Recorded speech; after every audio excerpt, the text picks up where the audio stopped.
Hello everyone, this is discussion 3 for chapter 2. Question 1 asks, according to our author, what is race and what are at least two different ways it is generally understood?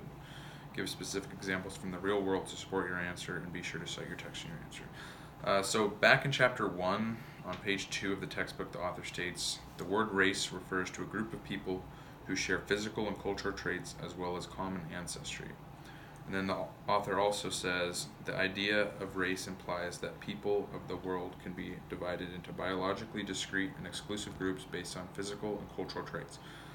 And then in chapter 1 we also learned that race is a social construct and it wasn't always a thing in the past. And the only real world example I can think of for race is that I'm considered white, and along with others who are considered white, I have lighter skin and am from European descent. So we are kind of put into this group of white because we share those traits. Question 2 says, discuss racial theories and racial ideologies. What are they? What are the differences between the two? Use examples from the real world. On page 32 in our textbook, now chapter 2, it states that racial theories are lenses that help make sense of patterns such as the overrepresentation of African Americans in the criminal justice system. And then meanwhile on page 41 it states a racial ideology is a set of principles that 1. Divides people up into different racial groups, and 2. Serves interests of one group. Ideologies are usually created by it also says that ideologies are usually created by the dominant group and reflect the interests of that group. And so an example of this is the idea of white power, and that could be seen as a racial ideology in the real world. A lot of these mass shootings that are now happening are made by people who have the belief that white is a superior race, and they disagree with immigration and stuff like that. That was the reason, I think, for the one of the more recent school shootings in El Paso, Texas, at the Walmart. So that could be an example from the real world. Question 3, explain and discuss the differences between institutional, systemic, and structural racism, and use examples from the real world. So institutional racism has to do with the mistreatment of an individual or group by society and its institutions as a whole.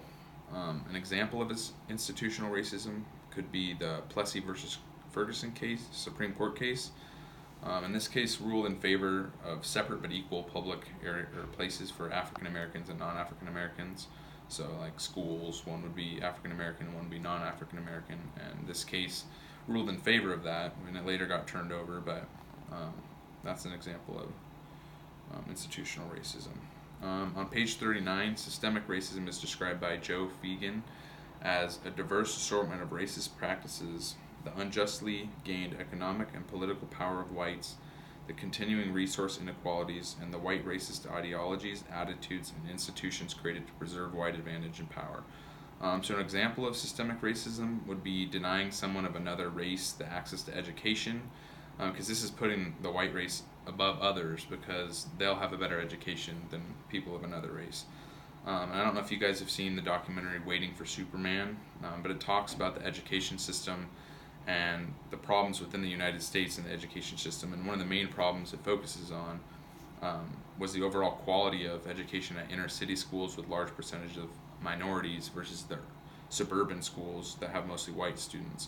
And everything at those inner city schools were basically setting the students up for failure. They weren't getting the same quality of education as the suburban schools were, and so that kind of just set them up from the beginning for failure. And then finally, structural racism refers to the chain of events created by racial inequality. And on page 40 of our textbook, they use the example of racial inequality in housing leads to racial inequality in schooling, which in turn leads to racial inequality in the labor market.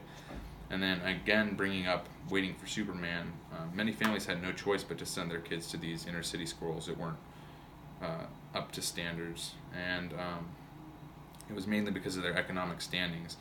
And so because they didn't have like a good home life, they got sent to these inner city schools, and then they were already at a disadvantage compared to many of the white students, and then so their jobs later on weren't as good, and they didn't make money. It's this big cycle. And then question 4, how does our author argue that colorblind racism works? Again, use examples from the text as well. So the author argues that colorblind racism works by using the research of sociologist Eduardo Bonilla Silva.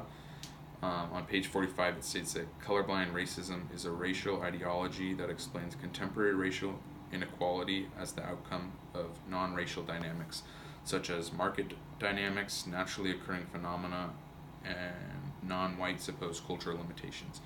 And then the sociologist Eduardo Bonilla Silva also states that there are 4 frames that guide colorblind racism.